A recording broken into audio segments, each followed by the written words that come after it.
এটা দেখুন কীরকম হয়েছে, এই দেখুন। নমস্কার বন্ধুরা, জঙ্গলমহল ভিলেজ ফুডে আপনাদের সকলকে স্বাগত। বড়দের প্রণাম এবং ছোটদের ভালোবাসা জানাই। আশা করি সবাই ভালো আছেন। আজকে আমি আবার চলে এসেছি একটি ভিন্ন স্বাদের মিষ্টির রেসিপি নিয়ে। তো আজকে আমি যে মিষ্টি রেসিপি আপনাদের সঙ্গে শেয়ার করব ছানার জিলিপি, কিন্তু ছানা ছাড়াই আমি বানাবো ছানার জিলিপি। প্লিজ আপনারা প্রথম থেকে শেষ পর্যন্ত ভিডিওটা দেখুন। আর যাদের বাড়িতে বানাতে গিয়ে অসুবিধে হয়, শক্ত হয়ে যায় বা ভিতরে মিষ্টি ঢোকে না, তো তারা এই পদ্ধতিতে একবার দেখলেই কিন্তু আপনারা বানিয়ে ফেলতে পারবেন বাড়িতে খুব সহজভাবেই। তো চলুন শুরু করা যাক আজকে রেসিপি। দেখুন, বাড়িতে থাকা খুব সামান্য উপকরণে এটা বানিয়ে নিতে পারবেন। কোনো রকম ছানা তৈরি করার ঝামেলা ছাড়াই এই জিলিপিটি বানানো যায়। তো দেখুন, তার জন্য আমি প্রথমে নিয়ে নিয়েছি হাফ বাটির মতো গুঁড়ো দুধ। যে কোনো একটা জিনিস খুব ভালো মাপ করে নেবেন, তাহলে কিন্তু দিতে সুবিধা হবে। তো এখানে আমি দিচ্ছি হাফ বাটির মতো গুঁড়ো দুধ। আর এখানে দিয়ে দিচ্ছি দেখুন হাফ বাটির থেকে একটু কম ময়দা। দেখুন, এখানে দিয়ে দেবো বড় চামচের 2 চামচের মতো ঘি।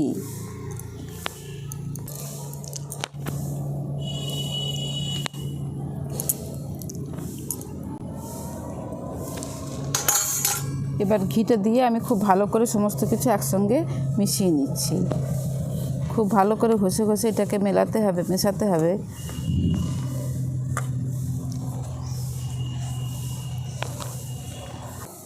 দেখুন, খুব ভালো করে হাতের সাহায্যে এরকম করে ঘষে ঘষে ময়নটা কিন্তু দিতে হবে। আর যত ভালো ময়নটা দেওয়া হবে তত কিন্তু মিষ্টিগুলো খুব সুন্দর খেতেও হবে।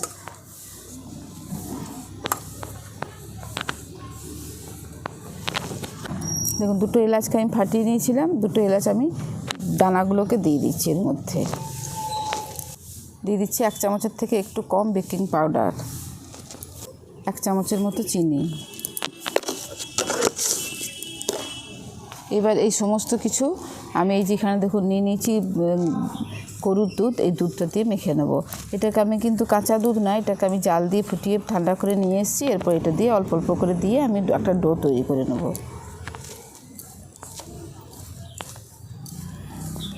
খেয়াল রাখতে হবে ডোটা যেন শক্ত না হয়, বেশ নরম একটা ডো তৈরি করে নিতে হবে।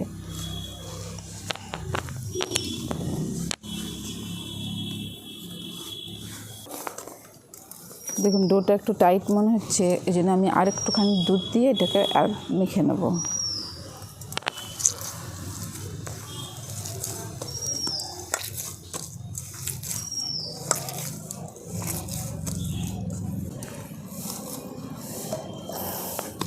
এই দেখুন, এইভাবে এরকম এই চারচাটা করে এটাকে মেখে নিতে হবে।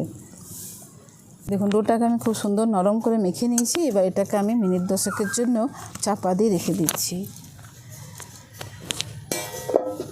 দেখুন, ডোটাকে আমি মিনিট 10-এর জন্য রেস্টে রেখে দিয়েছি। এরপর একটা চিনি শিরা তৈরি করে নেবো, যার জন্য উনুনটা ধরে দিয়েছি, কড়াটা বসিয়ে দিচ্ছি।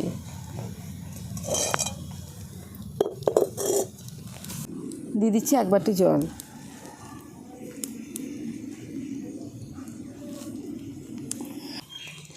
দেখুন, এই বাটির মাপ করে দিয়ে দিচ্ছি 1 বাটি জল, আর এই বাটির মাপ করে দিয়ে দিচ্ছি 1 বাটি চিনি।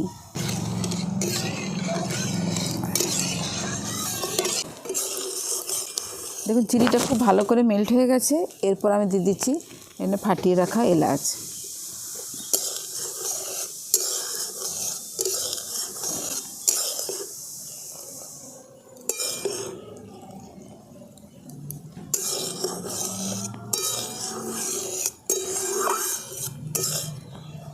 খুব একটা চিটচিটে শিরা তৈরি করব না, মানে একটু হাতে চ্যাটচ্যাটের মতো লাগলেই কিন্তু নামিয়ে নেব। তো দেখুন, অনেকক্ষণ ধরে চিনিটা মেল্ট হওয়ার পর আমি ফুটিয়ে নিয়েছি। এরপর আমি দেখুন চিনিগুলো যাতে দানা দানা না হয়ে যায়, তার জন্য আমি এখানে দিয়ে দিচ্ছি পাতিলেবুর রস। দেখুন, খুব একটা চিটচিটে শিরা তৈরি করছি না। চিনিটা মেল্ট হওয়ার পর কিছুক্ষণ ফুটিয়ে নিয়েছি। এরপর দেখুন এই হাত দিয়ে এইভাবে দেখে নিচ্ছি। দেখুন, এইভাবে একটা হালকা তারের সৃষ্টি হবে, এইরকম একটা হালকা তার হবে এইভাবে।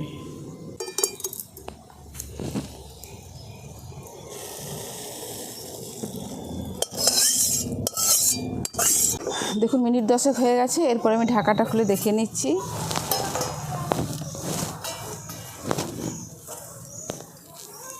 এই দেখুন কত সুন্দর সেট হয়ে গেছে। দেখুন, এবার আমি আর একটু ভালো করে মেখে নিচ্ছি।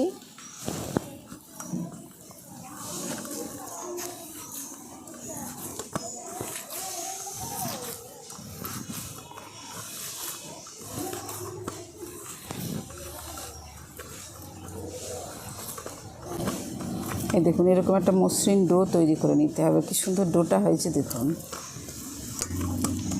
এরপর আমি অল্প অল্প করে এখান থেকে একটু লেচির মতো করে নিয়ে নিচ্ছি। এরকম একটা বোর্ড নিয়েছি, এরকম একটা বোর্ড নিয়েছি। বোর্ডের মধ্যে এটাকে আমি একটু লম্বা করে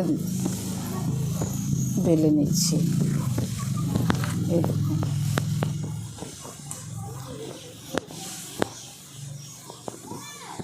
এভাবে আমি এটাকে একটু সরু লম্বা করে নিয়েছি। এরপরে এইটাকে ঘুরিয়ে এইভাবে মিশিয়ে দিচ্ছি একটা দিক, এরপরে উপর দিকটা তুলে এইভাবে দিয়ে দিচ্ছি। এই দেখুন এইভাবে আমি সমস্ত জিলিপিগুলোকে বানিয়ে নিচ্ছি। এবার আমি আর একটা দেখাচ্ছি। প্রথমে এইভাবে এইখানটা নিয়ে এসে একটু ঘুরে দিলাম, এরপরে এইভাবে করে আমি জিলিপিগুলোকে বানিয়ে নিই। এই তো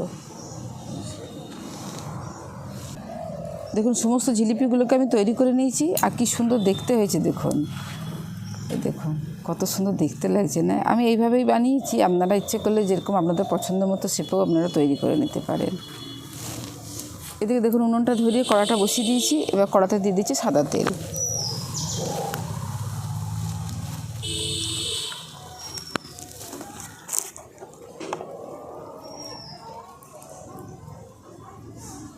দেখুন তেলটা খুব বেশি গরম করার দরকার নেই, আর একদম ঠান্ডাও নয়, এরকম মাঝামাঝি অবস্থায় তেলটাকে রাখতে হবে।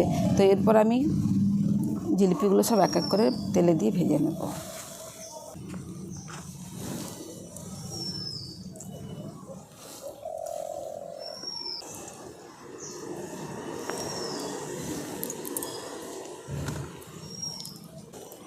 দেখুন আঁচটা কিন্তু একদম মিডিয়াম রাখতে হবে। খুব বেশি আঁচ দিয়ে দিলে কী হবে, তাড়াতাড়ি লাল হয়ে যাবে, ভেতরটা ভালো করে ভাজা হবে না। তো একদম মিডিয়াম আছে এগুলোকে আস্তে আস্তে ভাজতে হবে।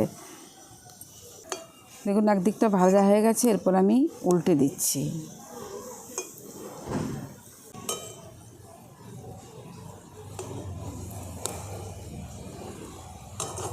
দেখুন সমস্ত মিষ্টিগুলোকে বেশ লাল লাল করে ভেজে নিয়েছি। এরপর আমি এগুলোকে তুলে নিচ্ছি।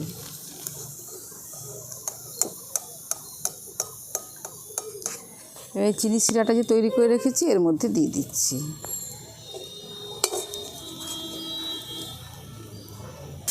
এবার বাদ বাকি মিষ্টিগুলোকেও আমি ওই একই রকমভাবে ভেজে নিচ্ছি।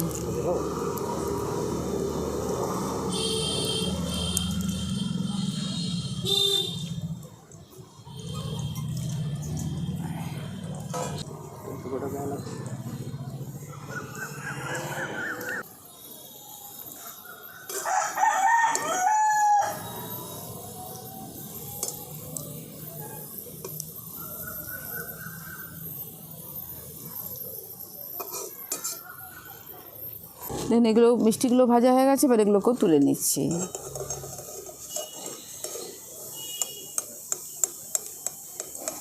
একদম চিনি শিরার মধ্যে দিয়ে দিচ্ছি।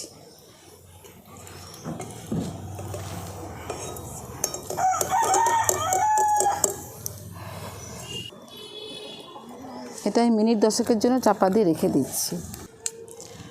দেখুন তো 10 মিনিট পর ফিরে এলাম, আর দেখুন কত সুন্দর দেখতে হয়েছে। দেখুন ছানার জিলিপিগুলো দেখুন একদম পুরো দোকানের মতো দেখাচ্ছে। দেখুন জিলিপিগুলো, প্রত্যেকটা জিলিপি যে এত সুন্দর দেখতে হয়েছে না, কীরকম লাগছে দেখতে দেখুন। এরপর ভেঙে একটা দেখাচ্ছি আপনাদেরকে ভেতরটা কীরকম হয়েছে।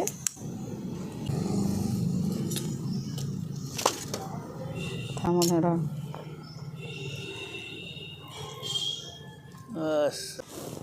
এই দেখুন ভেতরটা দেখুন কীরকম হয়েছে। এই দেখুন